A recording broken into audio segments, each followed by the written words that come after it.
This is another episode of My Interpretation. I'm sitting here today with, I know he don't want to say it, but I'm sitting here with a real legend, historian here in our city, Murfreesboro, Tennessee. But I'm sitting here with none other than the host of Uncle Bobby's Country Corner, Mr. Bobby Glanton Smith. Man, it's my honor, man. It's a real honor to be here and with my you, responsibility. man. Yes, sir. Yes, sir. He also is the author of the book Real Men Don't Play. If you guys haven't got a copy, get the copy. Real Men Don't Play. Some gems in the book, but we want to support Bobby and let him know how much we appreciate him around here. When I was at the house earlier, I said to myself, man, I can't believe I'm getting ready to go over here, man, because I've been thinking about this for a long time, just sitting down and just chopping it up with you. Mm-hmm. I've been wanting to do that for a while, man. So I'm glad I got the opportunity, man. But yeah, Bobby, Mr. Cadillac, I think we're on the subject. Of Dontavius Lamar Jones Jr. Mm-hmm. He and I are starting the Middle Tennessee chapter of the National Association of Minority Contractors. Okay. We just came back from Atlanta, and it was an incredible event that gives us an opportunity to tap into an organization that was started in 1969 in Oakland, California. Okay. And the significance of it is it became, and still is, unfortunately, the largest minority trade association in the country. Okay. And along the way, about 40 years ago, I met the brother who re-energized the organization with his membership and his attachment to people like A.G. Gaston, because he was mentored by A.G. Gaston. And for the people that don't know, who is A.G. Gaston? A.G. Gaston is the most significant and prolific example of not settling for second class nothing. Oh, earlier we told you about the renovations made at the Carver Theater, but another historic building looks different now. Yes, it does. Built in 1954, the A.G. Gaston Motel served as headquarters for the Birmingham Civil Rights Movement and a place for African Americans to stay during that period. Yeah, the building and the man who built it, leaving behind a treasured legacy. Here's Guy Rawlings. If standing on business was a person, it would be the late A.G. Gaston. Not only did he start and own and operate about 10 different businesses that employed throughout his history hundreds, if not thousands, or 8,000 people. Bob Dickerson would know. He was one of those Gaston employed at Citizens Federal Savings Bank. I was over the loan department, but part of my job was making sure that people paid their loans. In fact, that was my first job at the bank. Gaston established the bank in 1956. He opened the A.G. Gaston Motel 2 years earlier. Dickerson fondly remembers the motel in its heyday and why Gaston built it in the first place. Back in the days, this is in the 50s, African Americans did not have access to hotels. And so in thinking about the fact that you had conventions, I think Birmingham was in line for a Baptist convention, there would be a lot of people coming. So twofold purpose. Boy, if I build a hotel, I'm going to sell out my rooms, and that's the economic driver. And then we need to have a nice place for black people to go and stay. The motel would become an important Birmingham landmark, housing many melanated celebrities and civil rights leaders. The Gaston Motel was where Martin Luther King stayed when the marches were here in Birmingham and other events in Birmingham. The Gaston Motel was the place that they met and plotted and planned a lot of the things that happened during the Civil Rights Movement. Gotcha. He amassed a fortune down in Birmingham, Alabama. Oh, wow. Okay. Wow. He's got a book out about his life called The Black Maverick. Okay. Incredible dude, man. I mean, he had a radio station, all kind of stuff, man. Okay. And was just an amazing man. Okay. An amazing man. And what was the timeline on this guy's life? Oh, he was, he died at 95. Okay. And he, but before he passed away, he owned he was a disciple of Booker T. Washington's concept of find a need and fill it. Okay. You see what I mean? Yeah. And he was inspired by that example, and he built his business platform on the things that anything white people wouldn't allow black people to do, he did it himself. Wow. Yeah, AG was a monster, man. Wow. And the president of the emeritus of the National Association of Minority Contractors worked for him, and it influenced him to the point where he went on to diversify his portfolio in business, but with a social consciousness, because he was out of Baton Rouge, Louisiana. Because it's about who can produce. Yeah. Because this brother here has worked on every major project from one end of this country and around the world. Wow.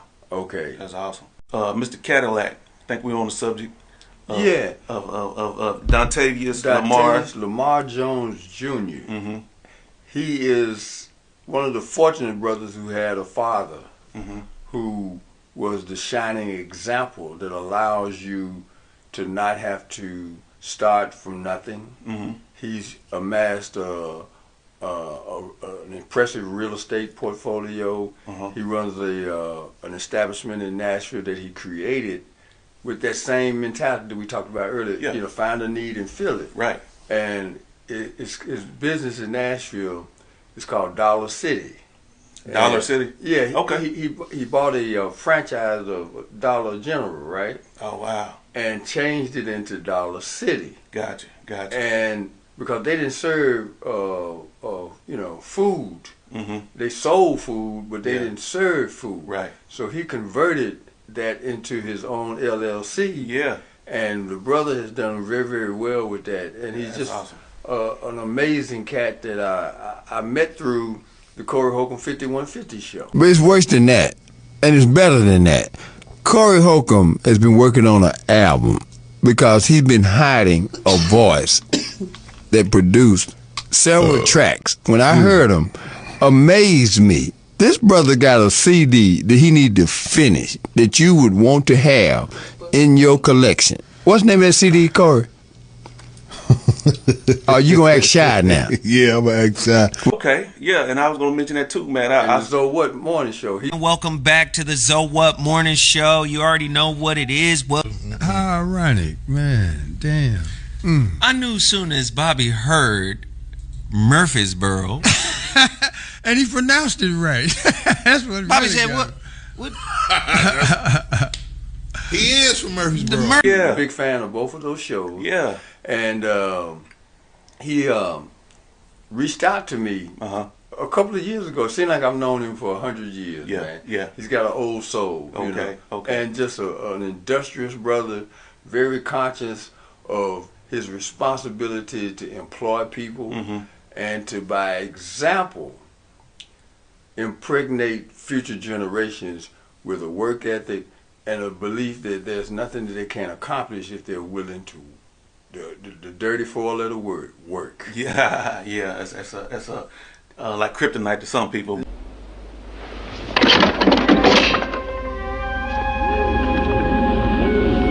I told you. That's kryptonite, Superman. You got to put in that work, man. Yeah, man. I see you on a few episodes of the Corey Holcomb Show and seeing you on there with Zoe. Also, man, how did you build that relationship? It started with meeting Corey Holcomb vicariously many years ago. Me and Corey have known each other for about 35 years. December 20th, Real Men Don't Play, start the countdown. Are you my friend, Bobby? For life. All right. Oh, wow. You know, and Corey was introduced to me by a mutual friend, and what happened was we developed a chemistry, and then before he started the 5150 show, we became friends. Yeah. And he told me, he said, man, because he started out on a what would you call it, a compilation of people that was on the Jamie Foxx network. Right. The Foxhole. The Foxhole. Right. Wow. And so what happened was he told me, he said, man, if I ever get my own show, I'm gonna have my own host. Yeah. And the people that were running the show had already set up for him what they wanted this spinoff to be. Yeah. And he wasn't having none of that. Yeah. At all. Yeah. And so we kind of just began to spend time off the grid together. Yeah. And realized that I had a lot of, because he's a Chicago brother. Right, you know. right. And I had friends of mine in Chicago, and I've spent some amazing times in Chicago with people that I knew before I knew him. And he grew up in that same environment. Oh, wow. I saw how, you know, that you guys talked and just how y'all interacted, man. And he seemed to have, you know, the utmost respect for you. You know what I'm saying? Even though he would joke around how Corey does, but you know, you could tell that, you know, he felt a certain type of way for you. Even with the basketball game, when you guys, you and Zoe out there shooting basketball. James tank top look real loose at the bottom. It got a hole in it. He got shot and survived. Oh, Bobby! Did you see Bobby? Bobby got that shot. I watched that video, man, and Corey, you know, he on the sideline cracking jokes. He cracking jokes about this and that, man. But I said, you know, it was cool, man, just to see that, man. And you could tell that he loved being around you, man. So I just wanted to ask you about that. Not to interrupt you, but what was your relationship with Ice-T? I met Ice-T through a brother from the neighborhood, because I was raising money for the Marcus Garvey School in Los Angeles, which at the time was the best school in the nation in terms of advancing young kids in reading and mathematics. Gotcha. And Dr. Ian Palmer, may he rest in peace, was an amazing man out of Texas, out of Houston, Texas originally. Okay. And he was a phenomenal human being who was so black that he didn't want to deal with white people at all. And coming from the South, like he did, we related on that level. Gotcha. But at the same time, I grew up in the era where we were the first kids in Murfreesboro to go to school for 4 years at Murfreesboro Central High School with white kids, right? And so Doc and I had an amazing relationship, man. He was he was a super dude, man. Super cool guy. Yeah. You were talking about the guy from Chicago, man, that he was blind. You know, he had that handicap, but it made me think about the guy. I can't think of his name right now, but he was from L.A. I think he was in a wheelchair. I think he might have been a gang leader or whatever. He was in a wheelchair. And as Bill said, hopefully it'll be peace life.